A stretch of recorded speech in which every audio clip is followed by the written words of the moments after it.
Welcome back to the Gun Guy Radio Product Spotlight, and correspondent Paul Levy is on the line from Brownells. Hey, Paul. Hey, how's it going? On the line. That's like an old-timey radio thing or something, I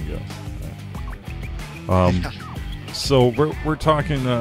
We're going into space, outer space, the final frontier, right? Yep. We've got a tool from Space Age Weaponry, which we're a little past the space age, but this tool is nonetheless pretty cool. It's called the Deployable Compact Armors tool, and you get about 30 or 40 probably different functions out of this tool for your. It's mainly for the AR-15 or M16 is what it's designed for, but they just crammed as many operations as possible into this one item. I'll try and run through a few. I'm gonna miss some, I'm sure. But when you first look at this, the rubber cap. Well, I should back up a bit. This whole item will fit in an A2 buttstock. Or say if you got web gear or in your range bag, it's easy to just throw in. You can perform. It's great for just any armor's function or maintenance while you're at the range, or you're in a situation where you can't get to your magnet tip set or your punches and hammers. Taking it apart, you first got this rubber cap. This also functions as a muzzle cap. It goes over your bird cage or anything that size. So that's a nice. Yeah, a thread protector maybe. Yeah, it's great for just throwing it on your muzzle, especially if you're in a dusty climate. It's raining, you don't want anything in your muzzle. Throw that on. Cool. Taking it apart, it's got this pin here. Pull this out. Already, this pin serves a function beyond just holding everything together. You take this wire out, and this will act as an installation tool for the front takedown pivot on a lower receiver. You'll put this in place of it, put that D10 in here, push a punch through, which this includes, and then rotate it, and then install your pin. So already there's one tool.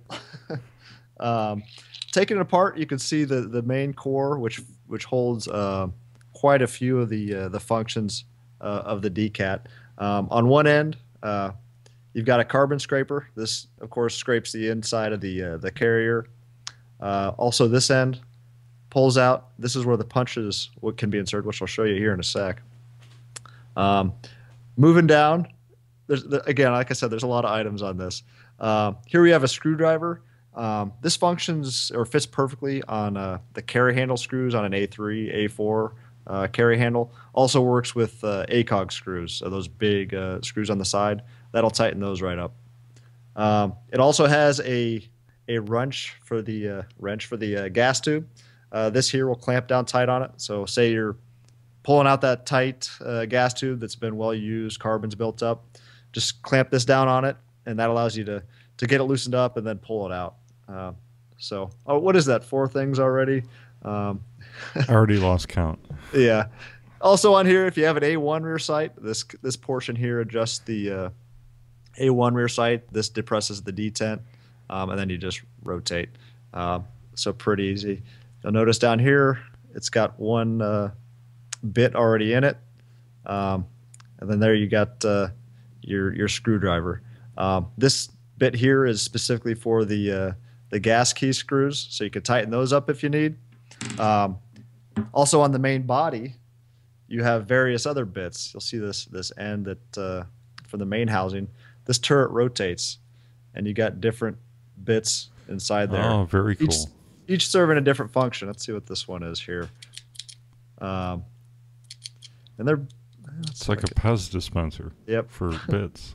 There's another Allen bit. I'm sure that fits something on an AR-15 that I can't recall off the top of my head. It's got to fit something. Yep. Here's just a standard screw. This will fit your stock screws. Of course, any screw you can need. Basically, with this tool, you can almost assemble an entire AR-15 with just using this, if you had to. Here, this bit is for front sight adjustment. You can see the detent there. That'll adjust A2 front sight. Should adjust A1s as well, although I haven't tried that. And that will fit right into the bit center here, or the bit holder. And then also, if you do install that, you can use the body as a driver, like so. So that's pretty handy as well. And as I take this apart, I'm about halfway through all the things it can do. Maybe not even that. So you take this portion apart in half. I'm taking apart the inner body. This punch here is for the trigger pins. You can use that as a slave pin when you're installing your triggers or for driving them out. And then inside this other half, you have your little punches. And those will come out like so. This particular one has a punch on one side and then is recessed so you can start your roll pins. This one here awesome. Will start your, I believe this one is the same size for your bolt catch roll pin. So if we go back to the main body, which we have here, you'll notice this is chamfered nicely. I'll get to that in a second. There's 2 holes here. This will insert, well, maybe not on this one. There's another size punch that'll insert here so that you can install that bolt catch roll pin without being awkward trying to get on the side of the receiver without marring it. Very cool.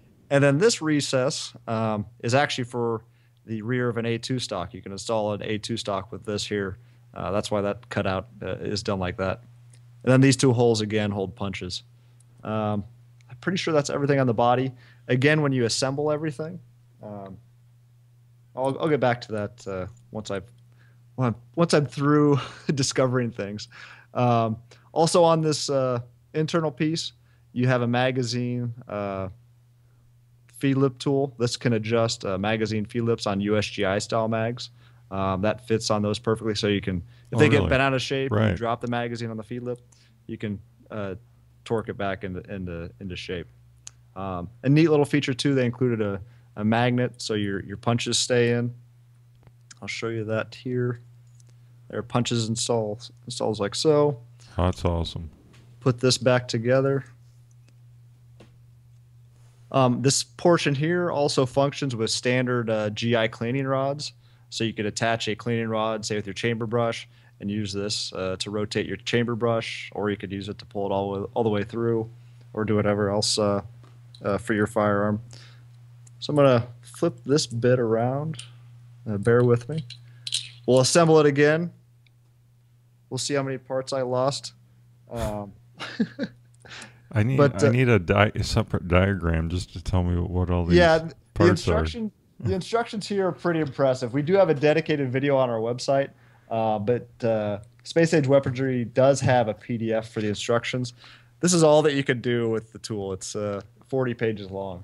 But I've got it reassembled here. The pins placed back in, punch here, and this is all one solid piece. So you can hit this end with a rock, or if you have a hammer, of course, you can make use of that punch. And you're not gonna bend or break anything inside here, since it's all one rigid piece of steel, and then the outside is aluminum. So a pretty robust design with a lot of features. If you're away from your workbench, yeah. I think that's everything I'm going to be able to find on this for now, anyways. If you're in the field and you need to fix your AR or build a new one, whatever you need to do. Build one from scratch. It's pretty awesome. It's quite a engineering feat. I mean, they first they probably decided, can we make every tool you need to fit into your buttstock, and how do we do that? Yeah, and you know what? They could have done it where it could have done a bunch of things, nothing really well. But this actually does quite a few operations fairly well. As far as the screwdriver, the carbon scraper, the gas tube holder, it's well done. It's machined well, and it's a small package, and it works. Yeah, I'm really impressed. It's pretty awesome. So, is this fairly new? Has this been out a while? Yep, this we just added this not too long ago, just a few months back. It's a pretty neat little item. We're currently retailing it for $149.99. We're pretty. We don't see a whole lot of new tools coming down the pipe. This is one of those cool ones that gets everybody excited when they see it. Once they figure it out, anyways. It's it's that perfect gift for that hard to buy for gun guy. Yeah, it's something they probably don't have. Yeah, they probably don't have this yet. They may have a multi-tool, but even a lot of gun-oriented multi-tools, they serve a different purpose, or they're more for general use. And this, you can basically do everything on an AR. with this one tool.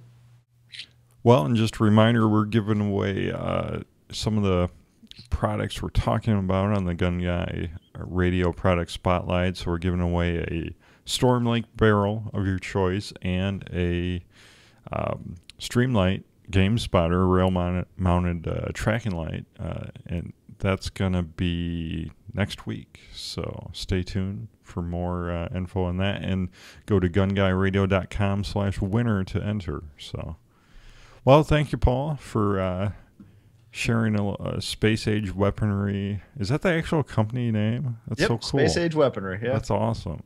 That's it's kind of retro, huh? I hope they make a phaser next.